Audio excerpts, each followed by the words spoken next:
Before saying a word, Avant de dire quoi que ce soit, you have attended one of the finest priesthood, general priesthood leadership meetings and general meetings that I've ever. je voudrais parler d'une réunion de formation, une des meilleures que j'ai jamais assisté pour les dirigeants. Mes frères qui êtes ici dans le centre de conférence de Salt Lake City, c'est vraiment inspirant de vous voir.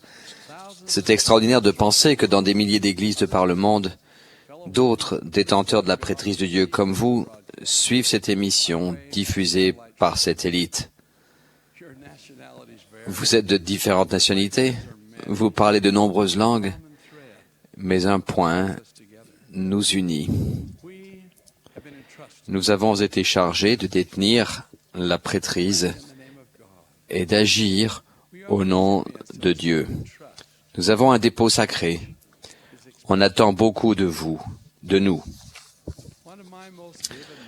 L'un de mes souvenirs les plus vifs est celui d'une réunion de prêtrise à laquelle j'ai assisté quand je venais d'être ordonné diacre et où j'ai chanté le cantique d'ouverture que tous les fils de Dieu dotés de la prêtrise. Ce soir, je fais écho à l'esprit de ce cantique spécial et vous dis, venez tous, fils de Dieu, dotés de la prêtrise. Réfléchissons à nos appels et à nos responsabilités et suivons Jésus-Christ, notre Seigneur. Il y a 20 ans, j'ai assisté à une réunion de Sainte Seine où les enfants ont illustré le thème « J'appartiens à l'Église Jésus-Christ des saints des derniers jours ». Ces garçons et ces fillettes ont montré qu'ils étaient formés à servir le Seigneur et autrui. La musique était magnifique, les récitations habilement déclamées, et l'Esprit envoyé des cieux. L'un de mes petits-fils, qui avait 11 ans à l'époque, avait pour tâche dans le programme de parler de la première vision.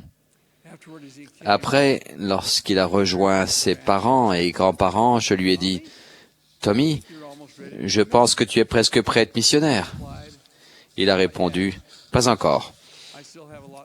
J'ai encore beaucoup à apprendre. » Au cours des années qui ont suivi, Tommy a appris, grâce à ses parents et à des instructeurs et à des consultants à l'Église qui étaient dévoués et consciencieux. Quand il en a eu l'âge, il a reçu un appel en mission. Il l'a rempli de façon très honorable. Jeunes gens, je vous exhorte à vous préparer au service missionnaire.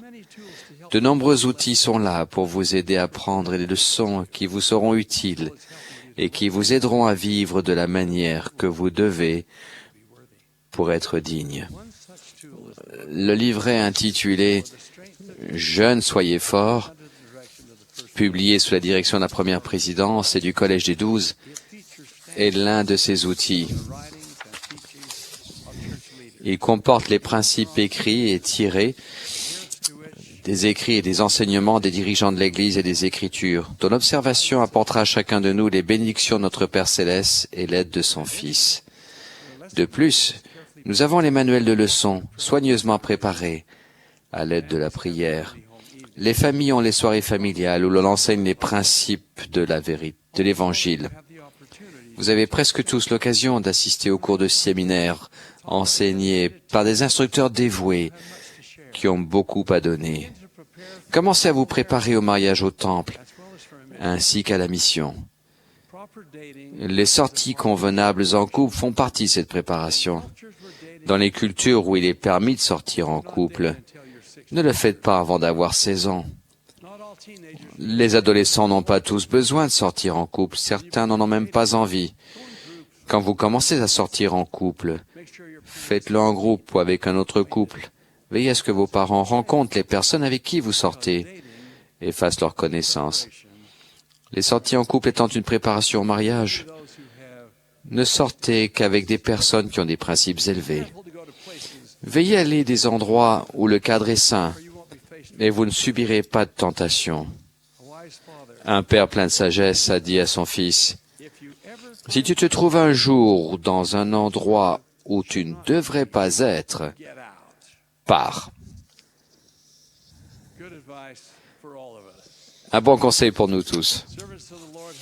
Les serviteurs du Seigneur nous ont toujours conseillé de nous habiller correctement, par respect envers notre Père céleste et envers nous-mêmes.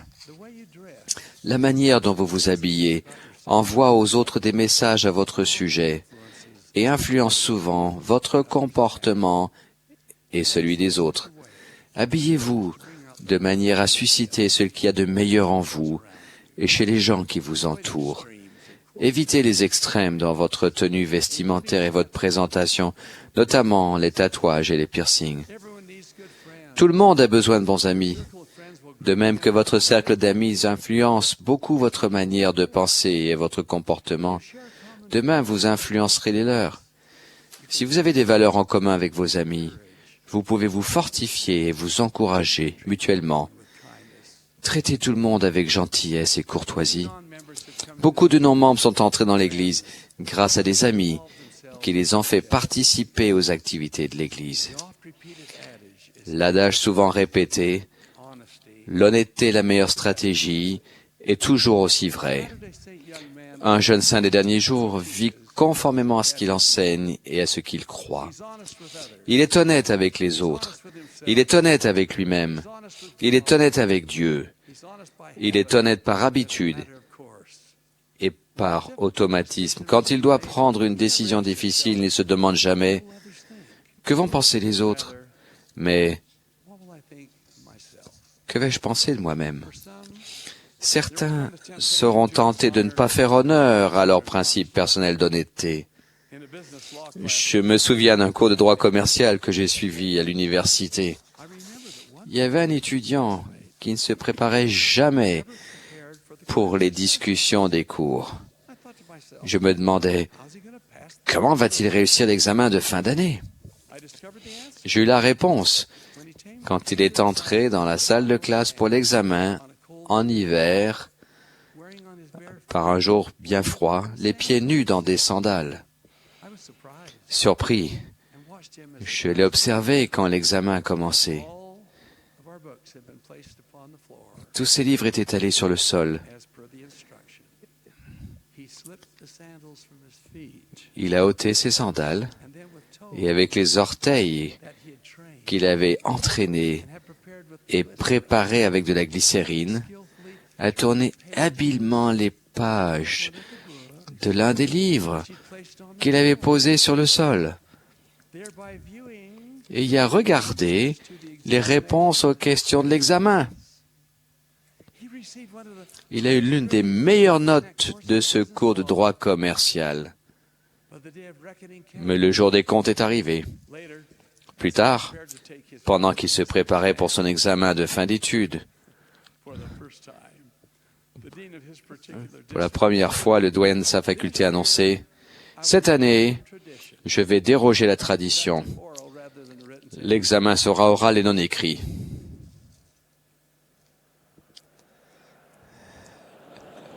Our favorite train tow expert Notre expert aux orteils agiles n'a plus eu qu'à se mordre les doigts de pied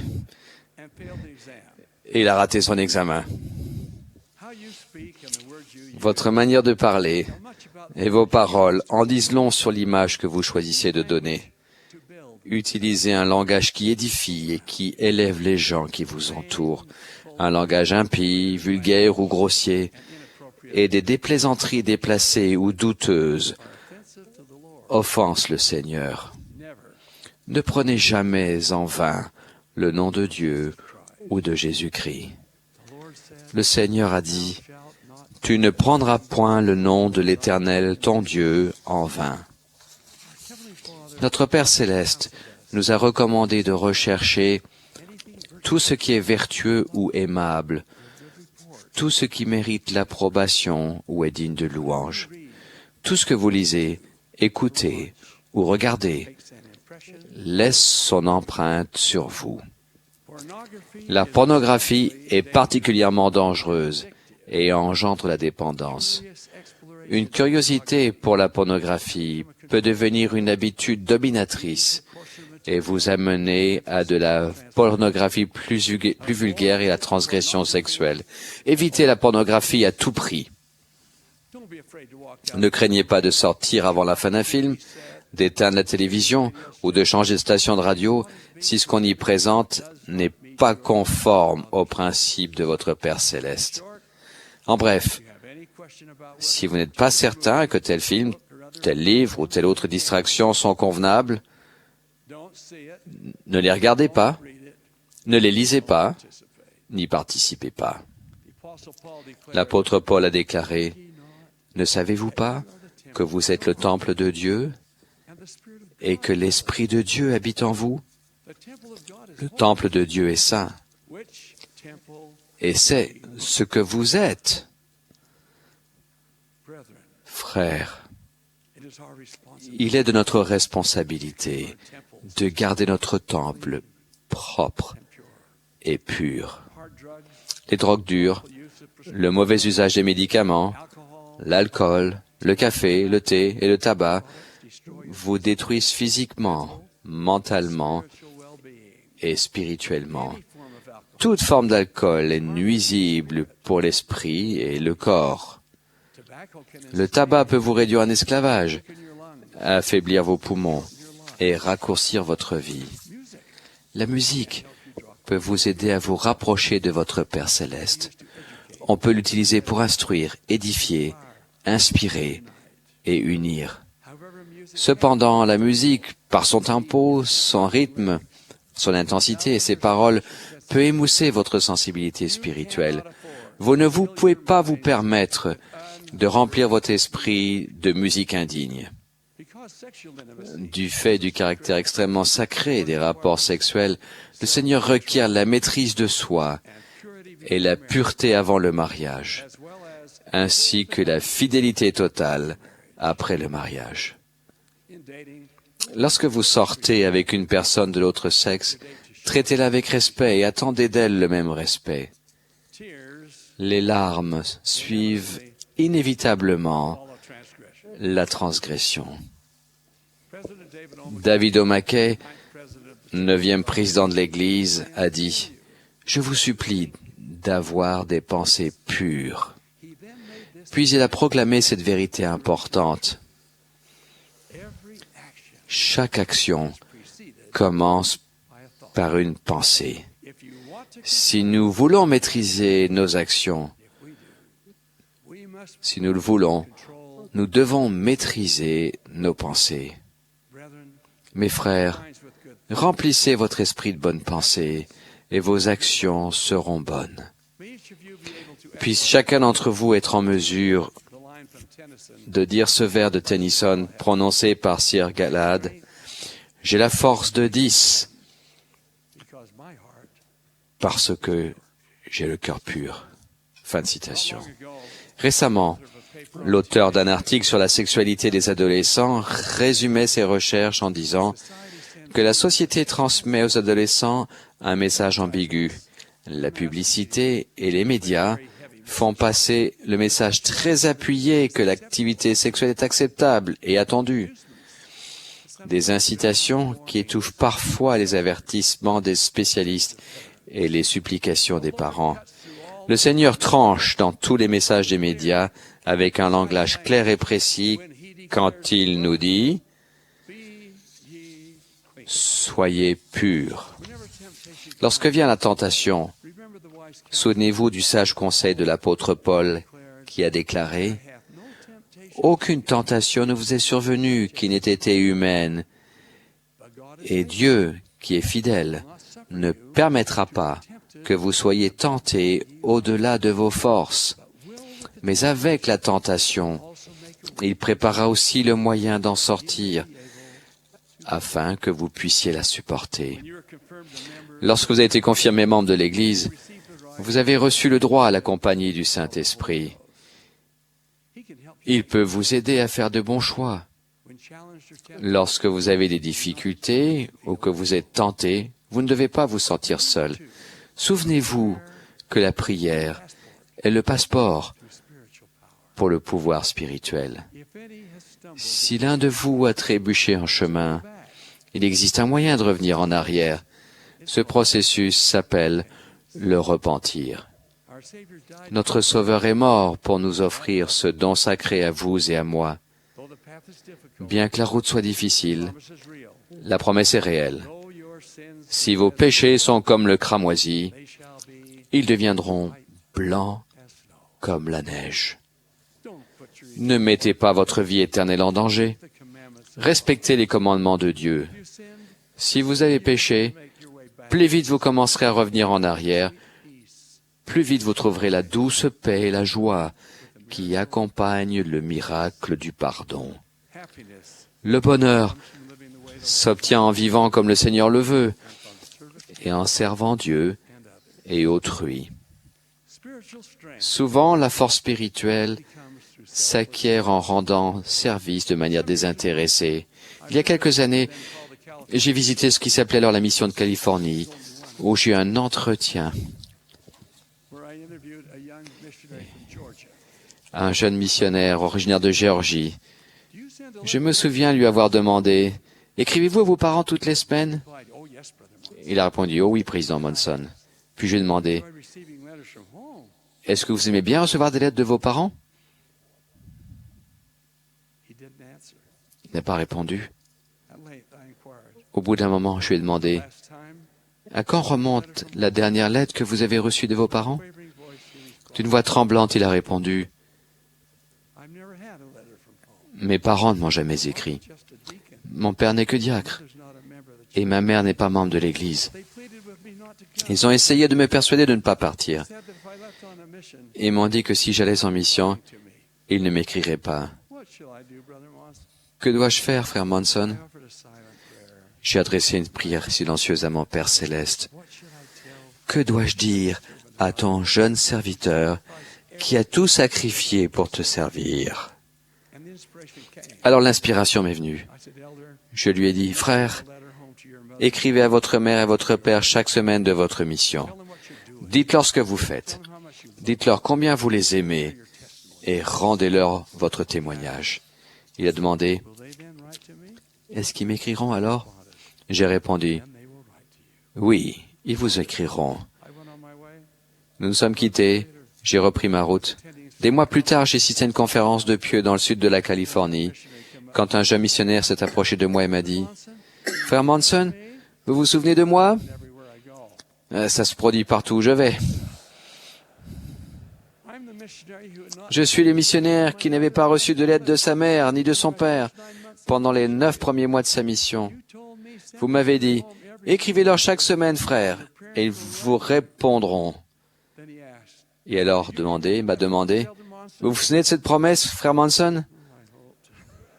Oh, j'espérais m'en souvenir. Je m'en souvenais. Je lui ai demandé, « Avez-vous eu des nouvelles de vos parents ?»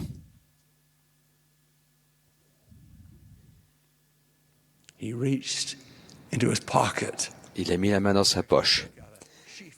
Il en a sorti un paquet de lettres tenu par une élastique. Il a tiré une lettre du dessus du paquet et a dit, « J'ai eu des nouvelles de mes parents. Écoutez cette lettre de ma mère. » Je cite, « Mon cher garçon, tes lettres nous font grand plaisir. Nous sommes fiers de toi, notre missionnaire. Tu ne devineras jamais. Ton père a été ordonné prêtre. Il se prépare à me baptiser. Je reçois les missionnaires. Et dans 1 an, nous voulons nous rendre en Californie à la fin de ta mission, car nous voulons, avec toi, devenir une famille éternelle en allant dans le temple du Seigneur. Le jeune missionnaire m'a demandé, « Frère Monson, est-ce que notre Père Céleste répond toujours aux prières et accomplit-il toujours les promesses de ses apôtres ?» Je lui ai répondu, « Quand on a la foi dont vous avez fait preuve, notre Père Céleste entend les prières et y répond à sa manière. » Fin de citation. Des mains et un cœur pur et un esprit bien disposé ont touché les cieux. Une bénédiction envoyée d'en haut à exaucer la prière fervente du cœur humble d'un missionnaire. Mes frères, c'est ma prière que nous vivions de façon à pouvoir de même toucher les cieux et être également bénis. Chacun d'entre nous, au nom de celui qui est le dispensateur de toute bénédiction, à savoir Jésus-Christ. Amen.